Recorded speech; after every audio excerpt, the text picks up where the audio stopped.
Two young women named Sue and Johnsy shared a studio apartment at the top of a 3-story building. Johnsy's real name was Joanna. In November, a cold, unseen stranger came to visit the city. This disease, pneumonia, killed many people. Johnsy lay on her bed, hardly moving. She looked through the small window. She could see the side of the brick house next to her building.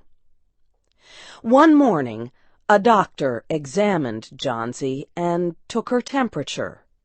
Then he spoke with Sue in another room. "She has one chance in, let us say, 10, he said, "and that chance is for her to want to live. Your friend has made up her mind that she is not going to get well. Has she anything on her mind?" She wanted to paint the Bay of Naples in Italy some day," said Sue. "Paint?" said the doctor. "Bosh! Has she anything on her mind worth thinking twice? A man, for example?" "A man?" said Sue. "Is a man worth— But no, doctor, there is nothing of the kind." "I will do all that science can do," said the doctor. "But whenever my patient begins to count the carriages at her funeral, I take away 50% from the curative power of medicines." After the doctor had gone, Sue went into the workroom and cried. Then she went to Johnsy's room with her drawing board, whistling ragtime. Johnsy lay with her face toward the window. Sue stopped whistling, thinking she was asleep. She began making a pen and ink drawing for a story in a magazine. Young artists must work their way to art by making pictures for magazine stories. Sue heard a low sound, several times repeated. She went quickly to the bedside. Johnsy's eyes were open wide. She was looking out the window and counting backward. 12, she said, and a little later 11, and then 10, and 9, and then 8 and 7, almost together. Sue looked out the window. What was there to count? There was only an empty yard and the blank side of the house 7 meters away. An old ivy vine, going bad at the roots, climbed halfway up the wall. The cold breath of autumn had stricken leaves from the plant until its branches, almost bare, hung on the bricks. "What is it, dear?" asked Sue. 6, said Johnsy quietly. "They're falling faster now. 3 days ago there were almost 100. It made my head hurt to count them. But now it's easy. There goes another one. There are only 5 left now." "5 what, dear?" asked Sue. "Leaves on the plant. When the last one falls, I must go too. I've known that for 3 days. Didn't the doctor tell you?" "Oh, I never heard of such a thing," said Sue. "What have old ivy leaves to do with your getting well? And you used to love that vine. Don't be silly. Why, the doctor told me this morning that your chances for getting well real soon were— let's see exactly what he said. He said the chances were 10 to 1. Try to eat some soup now, and let me go back to my drawing so I can sell it to the magazine and buy food and wine for us." "You needn't get any more wine," said Johnsy, keeping her eyes fixed out the window. "There goes another one. No, I don't want any soup. That leaves just 4. I want to see the last one fall before it gets dark. Then I'll go too." "Johnsy, dear," said Sue, "will you promise me to keep your eyes closed and not look out the window until I'm done working? I must hand those drawings in by tomorrow." "Tell me as soon as you have finished," said Johnsy, closing her eyes and lying white and still as a fallen statue. "I want to see the last one fall.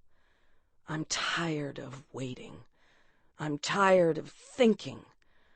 I want to turn loose my hold on everything and go sailing down, down, just like one of those poor, tired leaves." "Try to sleep," said Sue. "I must call Mr. Behrman up to be my model for my drawing of an old miner. Don't try to move until I come back." Old Behrman was a painter who lived on the ground floor of the apartment building. Behrman was a failure in art. For years he had always been planning to paint a work of art, but had never yet begun it. He earned a little money by serving as a model to artists who could not pay for a professional model. He was a fierce little old man who protected the 2 young women in the studio apartment above him. Sue found Behrman in his room. In one area was a black canvas that had been waiting 25 years for the first line of paint. Sue told him about Johnsy and how she feared that her friend would float away like a leaf. Old Behrman was angered at such an idea. "Are there people in the world with the foolishness to die because leaves drop off a vine? Why do you let that silly business come in her brain?" "She is very sick and weak," said Sue, "and the disease has left her mind full of strange ideas." "This is not any place in which one so good as Miss Johnsy shall lie sick," yelled Behrman. "Some day I will paint a masterpiece, and we shall all go away." Johnsy was sleeping when they went upstairs. Sue pulled the shade down to cover the window. She and Behrman went into the other room. They looked out a window fearfully at the ivy vine. Then they looked at each other without speaking. A cold rain was falling, mixed with snow. Behrman sat and posed as the miner. The next morning, Sue awoke after an hour's sleep. She found Johnsy with wide-open eyes staring at the covered window. "Pull up the shade. I want to see," she ordered quietly. Sue obeyed. After the beating rain and fierce wind that blew through the night, there yet stood against the wall one ivy leaf. It was the last one on the vine. It was still dark green at the center, but its edges were colored with the yellow. It hung bravely from the branch about 7 meters above the ground. "It is the last one," said Johnsy. "I thought it would surely fall during the night. I heard the wind. It will fall today, and I shall die at the same time." "Dear, dear," said Sue, leaning her worn face toward the bed, "think of me if you won't think of yourself. What would I do?" But Johnsy did not answer.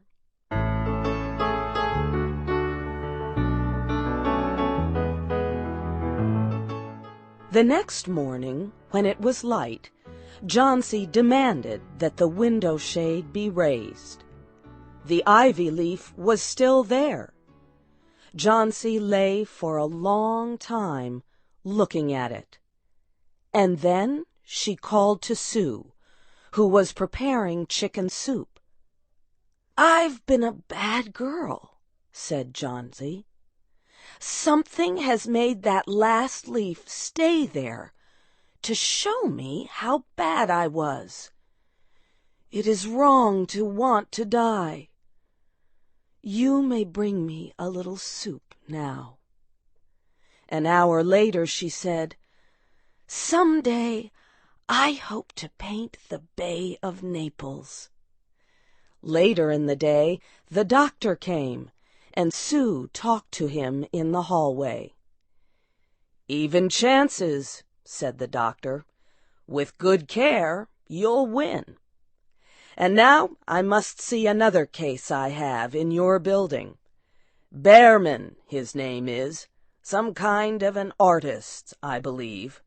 Pneumonia, too. He is an old, weak man, and his case is severe. There's no hope for him, but he goes to the hospital today to ease his pain." The next day the doctor said to Sue, "She's out of danger. You won. Nutrition and care now. That's all." Later that day, Sue came to the bed where Johnsy lay and put one arm around her. "I have something to tell you, White Mouse," she said. "Mr. Behrman died of pneumonia today in the hospital. He was sick only 2 days. They found him the morning of the first day in his room downstairs, helpless with pain. His shoes and clothing were completely wet and icy cold. They could not imagine where he had been on such a terrible night. And then they found a lantern, still lighted, and they found a ladder that had been moved from its place, and art supplies and a painting board with green and yellow colors mixed on it. And look out the window, dear, at the last ivy leaf on the wall. Didn't you wonder why it never moved when the wind blew? Oh, darling, it is Behrman's masterpiece. He painted it there the night that the last leaf fell."